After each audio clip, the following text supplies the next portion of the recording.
జగన్ అనేవాడు నచ్చడు. ఉమ్, ఇంకోటి వీళ్ళ ఎదుగుదల కోసం జగన్ నాశనం అయిపోవాలని కోరుకుంటున్నారు. ఉమ్, కాబట్టి ఈలోపు సమాజం నాశనమైనా లేకపోతే ప్రజల నాశనమైనా ఉమ్. జగన్ పెద్దగా నాశనం చేశాడు, ఆయనకంటే మేము తక్కువ నాశనం చేస్తున్నామని ఫీల్ అవుతున్నారు. జనసేన కూడా పవన్ కళ్యాణ్ గారు కానీ మిగిలిన ఇద్దరు మంత్రులు కానీ ఇండివిజువల్ గా ప్రూవ్ చేసుకునే ప్రయత్నం రేపొద్దున టీడీపీకి దెబ్బ అవుతుంది, ఎఫెక్ట్ అవుతుంది.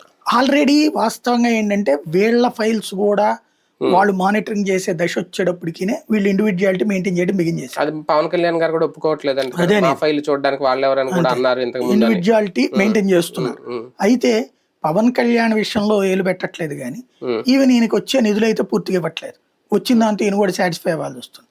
సివిల్ సప్లైస్ లో ఏం డెసిషన్స్ తీసుకుంటున్నారు, ఇప్పుడు అదేదో స్మార్ట్ కార్డులు ఇట్లాంటిది ఓకే, బట్ ఇప్పుడు బియ్యం అమ్ముడవట్లేదా?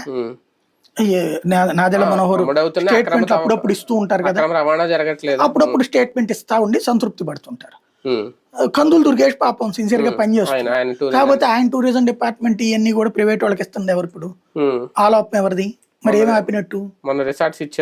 అదే అనేది మరి ఏం ఆపినట్టు?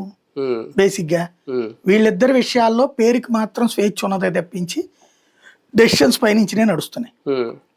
పవన్ కళ్యాణ్ విషయంలో ఈయన చేతిలోనే డెసిషన్ నడుస్తున్నట్టు కనబడుతుంది కానీ డబ్బుల విషయంలో మాత్రం సగం సగమే సప్లై నడుస్తున్నది.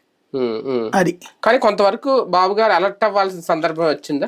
ఆయనకి అంతా తెలుసండి, తెలియనంత అమాయకుడేం కాదు. ఆయన చేతిలో ఆయన ఎవరిని ఎక్కడ బిగించాలి, ఎవరిని ఎక్కడ నొక్కాలి, ఎవరిని ఎక్కడ కంట్రోల్ చేయాలి, ఎవరికి స్వేచ్ఛనివ్వాలి, ఎవరిని ఎంతవరకు కంట్రోల్ చేయాలి, ఇదంతా తెలిసినోడే. ఆయనకి ఎవడు నేర్పక్కల, తాతకి దగ్గులు ఎవరు నేర్పక్కల. అదే కదా, రైట్. చూద్దాం. మొత్తానికి పవన్ కళ్యాణ్ గారికి అయితే కోపం వచ్చింది, ఆవేశం వచ్చింది. మొన్నటి వరకు జనసేనలో ఉన్న ఎమ్మెల్యేలు ఏదైతే చెప్పారో డామినేషన్ పెరిగిపోతుంది, మాకు గుర్తింపు లేదు, వాల్యూ లేదు అనేది, దానికి సంబంధించి తాజాగా